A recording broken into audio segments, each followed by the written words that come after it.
Does anybody have a bike like this where the back wheel has regular dropouts, meaning it has vertical? So wheel is coming in from the bottom, coming upward, and then drops downward. Those are vertical dropouts.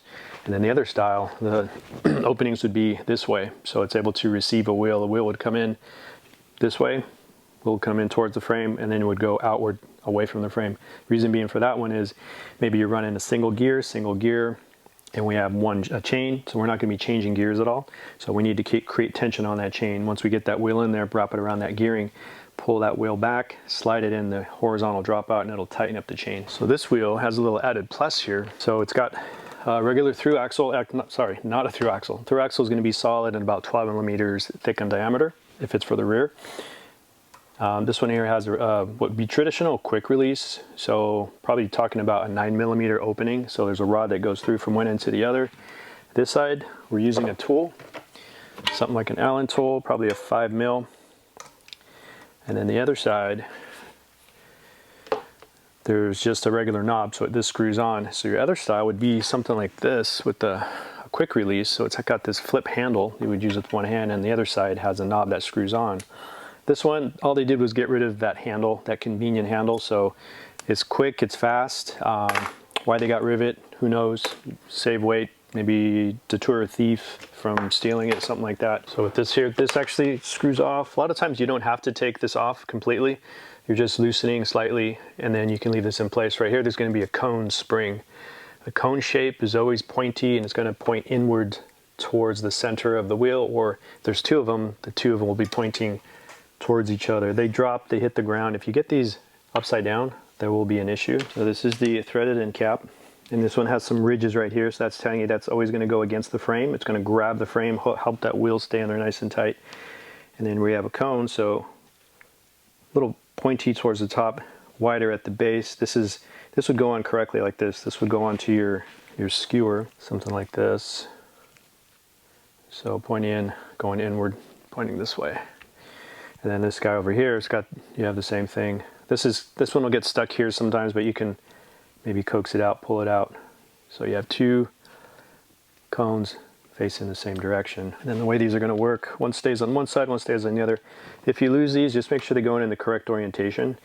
If you put them on upside down, meaning this way, this white end is going to fit over your threaded portion, and I'll show you that too. So this will be backwards. It's going to possibly get jammed in the frame and keep your wheel from going in straight, give you a really hard time. So getting this back on, and this will work for, say you do have a lever style. Lever is always going to go on the left side of the bike. If you're sitting on the bike, it's going to go on the left side, the side that does not have the chain. And mostly that's for purpose that lever is not going to get in the way and hit your derailleur. This guy's going to go on, so let's see. So one side actually takes a tool. The other side is just finger. Probably doesn't matter which side goes where. So we're going to come in. So this side I already have my spring over here. What that spring's going to do, if you lose your springs, everything will still work. What that spring's doing is it's just going to center this rod that we just slid in there. So it has a little bit of a spring pressure there. So this is in here, and I'll actually show you what happens if this is upside down. So when it goes on correct, pointing in, it's going to hit the base or just the face of this nut or that axle. That's what we want right there, because all these threads you see, which is probably about 4 or 5 millimeters wide, all those threads are going to sit inside the frame or inside the dropout. That's what we want. If this is upside down, say we go wide end open, this is going to go over and around all those threads. Now we just put a sleeve on those threads and created more. We took away that space, so getting into the frame, it's going to get jammed, it's going to get stuck because this spring is now in the way. We need to pull this off, turn it around, have it meet just like that. So when I put this back on the skewer, shove it through, boom, that spring meets right there, gives me a little spring action. What the springs are doing when you have one on each side, it just centers this rod, so then it gives me equal space here, equal space on the other side, rather than this coming in all the way and creating a less of a room, less fit, so then it's hard to get that wheel in there. And all you got to do is just use your hand, come to the other side, push it over until you slip that wheel in there. But the spring just adds convenience. So once I get that through over here, I'm just going to get my hand over on the other side. I'm going to give it a push inward. That's going to allow this to protrude out some more. It's going to give me more room to work with, so pushing and then getting that smaller cone inward. Get that in the right spot. Keeping my finger tight on that left side over here, and then just get this threaded on. Give it about 2-3 revolutions. That way you have plenty of space to work with. If you tighten it too much, you're gonna take away that space and it's gonna be harder to get that wheel on there. So now you have a decent gap here where my finger is. So spacing here, that's what that spring's doing. Keeps that gap open so it's easy to put back on. Same with the other side over here. Nice gap there. Boom. Ease of use. All right, so now we have the back. We have the rear derailleur to deal with. Rear derailleur moves in many different ways. Don't be afraid of the derailleur. We're not going to knock it out of adjustment just by turning some stuff. So I'm feeling pivot point here, so this whole pulley wheel can move back and out of the way. When my cassette comes in, it does need to sit right in this area here. And if you can grab that smallest gear on that cassette, then we're going to have an easier time as well. Make sure your derailleur is relaxed. So you want your derailleur, when I say relaxed, is the derailleur likes to be hanging out in the smallest gear. That's going to take all the pressure off of the spring. So make sure there's no more downshift clicks in there. If it wasn't, say you were in gear, say this is a 9-speed, I'm in 9, 8, 7, 6, 5, 4, and so on. Now I just took up all this center space because this derailleur moved over. So relax it, have it come all the way outward, all the way to, if you're sitting on the bike, comes all the way to the right, creating a lot more space in the middle. You can rotate it this way. You can also, my favorite is to grab, this is a derailleur cage where the upper pulley wheel, lower pulley wheel set. So my favorite is to push this down a bit. And then if your derailleur has a clutch, meaning it's got extra tension on it, either it has a switch to turn that clutch off, turn that extra tension off, so this is easier to push. You may find it on a bike that does gravel or off-road of any sort. This is an Advent, I'll show you this too. It has a switch. Switch that down, that's probably going to relieve tension. So this is much easier to move for me now. Got rid of that little noise. But pushing this down slightly and then pulling back, and it's this whole pulley wheel up here, this is the one that gives people trouble. So as long as I can bring it down a bit, pull back towards the rear of the bike, that's going to create more space here. My cassette, it's going to come in and it's always going to hit, so you got to keep pressure upward with the cassette and the wheel, and then keep this pressure as well. You don't want to go down too far again because it will activate it to go to the left, and then at some point it's just going to want to give, and then boom, it's going to drop in, and my hand being the cassette or the gearing, that's exactly what we're looking for. So we want to have your tool ready, have it near the nearby table, or have it in your pocket, have it ready to go. So have your tool ready to go, have it next to you on a table, have it in your pocket. First, I'm going to go left-handed with my wheel. I'm going to go left-handed with my wheel, right-handed here, which makes sense for me. I'm going to push this down slightly. You don't want to push too far. That's way too far, and you might lose track of that when you're going through it. It's easy to do, but if this is relaxed, I'd say that's your halfway point, and then that's a full push. But we want to go probably between, you know, a third or 2/3 or so, like that. Maybe not quite to a half. But push down slightly, pull back, and when I pull this pulley wheel back, it's going to create more space for my cassette to come in. So down, and what I'm going to do here, I'm going to have my tire hit my frame. That's going to be my kind of my reference. Going to bump it, boom, and then from there I can rotate the wheel up using the frame as a brace, and that's going to help me guide. Nice thing I'm going to do, and I'm also tilting the wheel off to the left a little bit rather than over to the right. So I'm going over to the left, keeping more space, workable space over here. I'm going to push this guy down a bit, and when I push that down, it doesn't look like a much, but this opening is going to get bigger. Yeah, can't really tell here. Mainly because the chain fell off the front, which is okay. If your chain falls off the front, you can leave it. You can always go back to it. That's actually may take some stress off. You could even have your chain come off 100%. So I just walked it over, get around your crank arm here. Now I just took a lot of chain stress off, so that's not causing any tension, but not all of us want to do that. So I'm going to put this back on. All right, so I'm going to bump here with my tire, boom, keep my tire over to the left side, push this down slightly. I'm going to come in, and here I'm going to have contact, but now these two guys need to they're going to create friction and rub against each other. Keep pressure in that same position with your right hand. Push down if you have to, pull back towards you if you need to. and then rotate this wheel up. So both your hands are going to be fighting some friction. It's going to be a point where it just wants to roll in right about there. Now the chain has gone around that gearing. And then now I'm just going to focus on my rotor, getting in between my pads if you have a disc brake, and then making sure my axle lines up with my dropouts on both sides. All right, step one, bump your frame. Wheel stays over to your left side. Bring your derailleur cage slightly down, pull back, start to roll.